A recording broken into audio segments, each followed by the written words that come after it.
అసెంబ్లీని ఒక వేదికగా ఉపయోగించుకోవాలి. ఏ ప్రభుత్వం అయినా ప్రభుత్వం చేసే అభివృద్ధి కార్యక్రమాలకు మంచి కార్యక్రమం అసెంబ్లీ అందరూ రాజకీయాలకు అతీతంగా సపోర్ట్ చేయాల్సిందే. కానీ మళ్ళీ ఇప్పుడు ఏమైతుంది రేపు అంటే సంఘం చూస్తా అని ఓరు, టచ్ చేస్తా మీరు సంఘం చూస్తా అని ఇంకోరు. ఈ టచ్లు సంగతుల మీద రేపు అసెంబ్లీ నడుస్తుంది. ఇక 5 రోజులు ఉన్న 5 రోజులు కూడా మొత్తం మీడియా అంతా దీని మీద రాస్తుంది, చర్చ అంతా దీని మీదనే, దృష్టి అంతా దీని మీదనే. దానికోసం మాత్రం అసెంబ్లీ ఉపయోగపడుతుంది. వాళ్ళు ఏం చేయలేని వాళ్ళ మీద వెళ్తారు. ఈ ఆరోపణలకు ప్రత్యారోపణలకు అసెంబ్లీ వేదిక కారాదు. దయచేసి విజ్ఞప్తి చేస్తున్నా.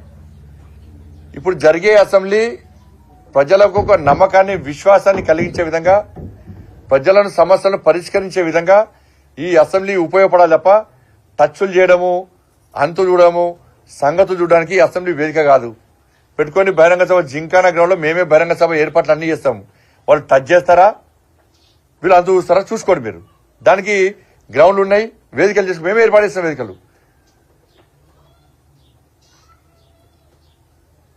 కానీ ఈ విషయంలో రేపు అసెంబ్లీ వేదికగా అభివృద్ధి విషయంలో, తెలంగాణ రాష్ట్ర ప్రజల సమస్యల విషయంలో, వారు పడుతున్న ఇబ్బందుల విషయంలో ఆ పరిష్కారానికి మాత్రమే అసెంబ్లీ వేదిక కావాలి తప్ప ఓరు ఆరోపణ ప్రత్యారోపణకు అసెంబ్లీ వేదిక కారాదు.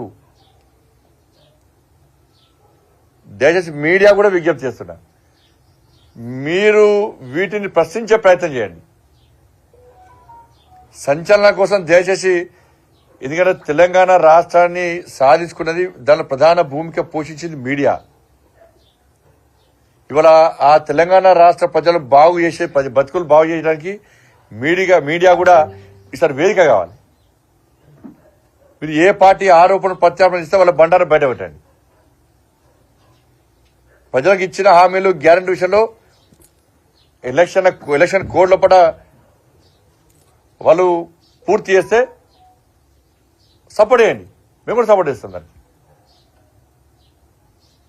కాబట్టి 2 పార్టీలు ప్లాన్ గా వాళ్ళేమో నాశనం చేసారు, ఎవరు బీఆర్ఎస్ పార్టీ బతుకులు నాశనం చేశారు. వాళ్ళు ఏం చేస్తారు, ప్రజల దృష్టిని ఆకర్షించడానికి కాంగ్రెస్ పార్టీని తిడతారు. కాంగ్రెస్ పార్టీ ఏం చేస్తుంది, ఇచ్చిన 6 గ్యారెంటీలు అమలు చేయలేని స్థితిలో ఉన్నది, ఇచ్చిన హామీలు అమలు చేసే స్థితిలో ఉంది. కాబట్టి వీళ్ళు బీఆర్ఎస్ పార్టీ టార్గెట్ ఇచ్చి తిడతారు. ఇద్దరు 2 సేమ్ సమానం ఇద్దరే.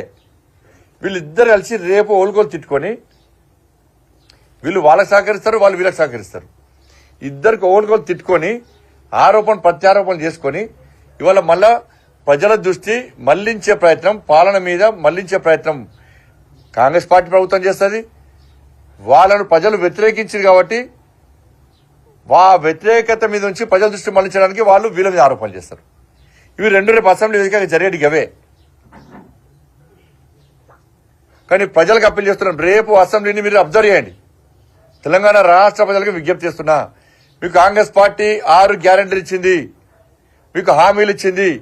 వాటి మీద రేపు చర్చ జరుగుతుందా జరగదా? ఎన్నికల కోడ్ లోపట వీళ్ళు అమలు చేస్తారా చేయరా? మీరు అబ్జర్వ్ చేయండి. మీరు ప్రజలు దృష్టి జాగ్రత్తగా గమనించాలి. తెలంగాణ రాష్ట్ర ప్రజలు, పేద ప్రజలు అందరూ గమనించాలి. బీఆర్ఎస్ పార్టీ ఏ విధంగా డైవర్ట్ చేస్తుందో దాన్ని కూడా గమనించండి. కానీ ఈ విషయంలో ప్రజలు జాగృతంగా కావాల్సిన అవసరం ఉంది. ఇలా ప్రభుత్వం కూడా ఈ విషయంలో స్పందించాల్సిందిగా నేను డిమాండ్ చేస్తున్నా. దాంతోపాటు భాష విషయంలో రాజకీయ పార్టీలు హద్దు మీరి ఆరోపణలు ప్రత్యారోపణలు పొలైట్గా చేసుకోవడంలో, కామెడీగా చేసుకోవడంలో, ప్రజల దృష్టి ఆకర్షించడంలో చేయడానికి ఇబ్బంది లేదు. కానీ హద్దు మీరి అహంకార భావంతో ఇవాళ ఆరోపణలు చేయడం సమాజం దాన్ని స్వీకరించాలనే విషయాన్ని రాజకీయ పార్టీ నాయకులు గ్రహించాలి. ఒక ముఖ్యమంత్రి స్థాయి వ్యక్తి, ముఖ్యమంత్రి అనేటువంటి ఆ చైర్కు గౌరవం ఇవ్వాలి మనం. ముఖ్యమంత్రి చైర్కు గౌరవం ఇవ్వాలి మనం, దానిలో ఎవరున్నా కూడా. కానీ ముఖ్యమంత్రి స్థాయిలో ఉన్నటువంటి ఒక వ్యక్తిని బీఆర్ఎస్ పార్టీ నాయకుడు చెప్పుతో కొడతా అనడము ఇది ఇంతకంటే సిగ్గుచేటి కూడా కాదు. ఇది పూర్తిగా వాళ్ళ అహంకారాన్ని బీఆర్ఎస్ పార్టీ ఆ నాయకత్వం యొక్క ఆ కుటుంబంతో పాటు ఆ నాయకులకు అహంకారమైనటువంటి భావజాలాన్ని బయటకు వస్తుంది. ఇది కరెక్ట్ కాదు. దీన్ని ప్రతి ఒక్కరు ఖండిస్తున్నారు. ఈ భాష మార్చుకోవాల్సిన అవసరం ఉంది. ప్రజలను ఇబ్బంది పెట్టినప్పుడు, ప్రజలు ఇబ్బందిలో ఉన్నప్పుడు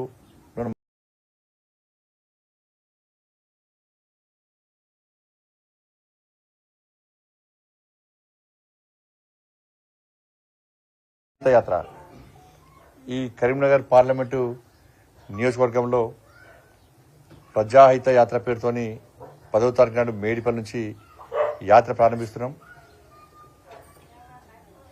ఈ యాత్ర గ్రామాలకు చేరినప్పుడు నడుచుకుంటూ పాదయాత్ర చేస్తాం. గ్రామాలు దాటిన తర్వాత వెహికల్ ఇవ్వడం, ఎందుకంటే సమయభావం వల్ల ఈ యాత్రను ప్రజాహిత యాత్రగా దీన్ని మనం పాదయాత్ర కాకుండా ఈ యాత్రను కొనసాగించే ప్రయత్నం చేస్తున్నాం. ఇది 10th నుంచి 15th వరకు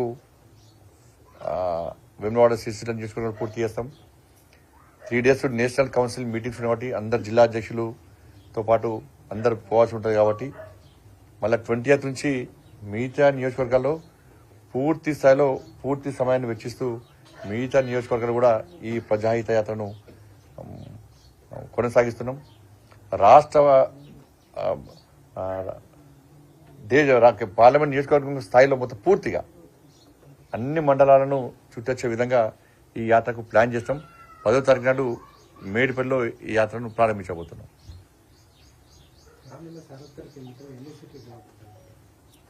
ఇప్పుడున్నటువంటి సర్వే ప్రకారం 17 గెలవడానికి ప్లాన్ చేస్తున్నాం. మేము హైదరాబాద్ కూడా మొన్న ఎలక్షన్లో అసెంబ్లీ ఎలక్షన్ రిజల్ట్ చూసారు. 17 గెలవడానికి కూడా ప్లాన్ చేస్తున్నాం. మేము ఏదైనా జరగచ్చు. ఇప్పుడున్న వాతావరణం బట్టి ఎక్కడ చూసినా ఢిల్లీలో మోడీ ప్రభుత్వం రావాలి, మోడీ గారు ప్రధానమంత్రి ఉండాలి. పార్లమెంట్ ఎన్నికల్లో ఎట్టి బస్సులో మేము పువ్వు గుర్తు చేస్తాం, మోడీ గారికి చేస్తాం, మోడీ గారిని ప్రధానమంత్రి చేస్తామని చెప్పి ఎక్కడ ఏ వ్యక్తిని కలిసినా కూడా అదే స్పందన. BRS party, Congress party cadre కూడా అసెంబ్లీ ఎన్నికలు అయిపోయినాయి. పార్లమెంట్ ఎన్నికల్లో మాత్రం బీజేపీ గెలవాల్సిందే, నరేంద్ర మోడీ గారు ప్రధానమంత్రి కావాల్సిందే అని చెప్పి 100% పూర్తిగా సర్వే రిపోర్ట్ అన్ని కూడా మాకు అనుకూలంగా ఉన్నాయి. కాబట్టి ఏదైనా జరగచ్చు.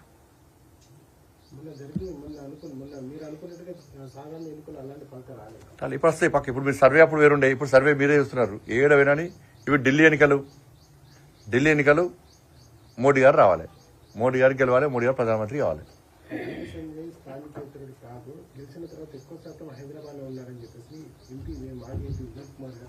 ఆయన ఎంపీ ఉన్నప్పుడు ఏం చేసిండు? హుజరాబాద్కి వచ్చిండా, మేడిపల్లికి వచ్చిండా, కత్లాపూర్కి వచ్చిండా, సిరిసిల్లకు వచ్చిండా? ఏం చేసిండు? వ్యాపారాలు చేసుకున్నాడు, పైసలు సంపాదించుకున్నాడు. ఆయన పార్లమెంట్లో మాట్లాడాడు. పార్లమెంట్లో మాట్లాడింది నేషనల్ లెవెల్ పైసలు వచ్చినాయా? ఆయన పార్లమెంట్లో మాడితే వరంగల్ కరీంనగర్ రోడ్డు పైసలు వచ్చినాయా? ఆయన పార్లమెంట్లో మాడితే ఎలకతుర్తికి సిద్దిపేట లైన్కి పైసలు వచ్చినాయా? ఉస్మానాబాద్ పైసలు వచ్చినాయా? సిద్దిపేట పైసలు వచ్చినాయా? ఆయన మాట్లాడితే కరీంనగర్ జగిత్యాల రోడ్డు పైసలు వచ్చినాయా? ఆయన మాట్లాడితే ఆరోగ్య పైసలు వచ్చినాయా? ఆయన మాట్లాడితే గ్రామ సర్పంచ్ పైసలు వచ్చినాయా? ఆయన మాట్లాడితే సిఆర్ఎఫ్ పైసలు వచ్చినాయా? ఏమొచ్చిందని మాడితే కేసీఆర్ కుటుంబానికి పైసలు సంపాదించుకోవడానికి బ్లాక్మెయిల్కి ఉపయోగపడేది మాట్లాడితే. ఆయన చాలా పెద్ద మేధావి కదా, స్మార్ట్ సిటీ తీసుకొస్తాడు. ఈయన చాలా పెద్ద మేధావి, పార్లమెంట్లో మాట్లాడింది కదా. కేంద్రం ఇచ్చినటువంటి 196 కోట్ల రూపాయలను రాష్ట్ర ప్రభుత్వము 5 సంవత్సరాల పాటు దారి మళ్లిస్తే మ్యాచింగ్ గ్రాంట్ కూడా ఇవ్వకుంటే పార్లమెంట్లో ఎందుకు మాట్లాడలే? 12B స్టేటస్ రావడానికి ఎందుకు సహకరించలే? శాతం యూనివర్సిటీకి ఎస్ఆర్ఆర్ కాలం అటానమీ హోదాకి ఎందుకు సహకరించలే? ఇక్కడ గాంధీ సంకల్ప యాత్ర చేసినాం, ప్రతి మండలంలో తిరిగినాం. ఈ తెలంగాణ రాష్ట్రంలో ఆయన లాంటి అహంకార భావజాలం వంటి ఆ కుటుంబ పాలనను తెలంగాణ రాష్ట్రంలో అంతమొందించడానికి,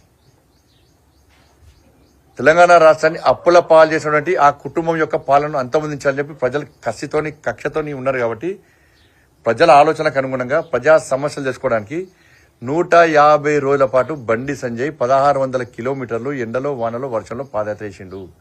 నీ ముఖ్యమంత్రిని గెలిపిస్తే, నీ ముఖ్యమంత్రిని మీ బంధువు ముఖ్యమంత్రిని చేస్తే ఎన్ని రోజులు ఎన్ని గ్రామాలు తిరిగిండు?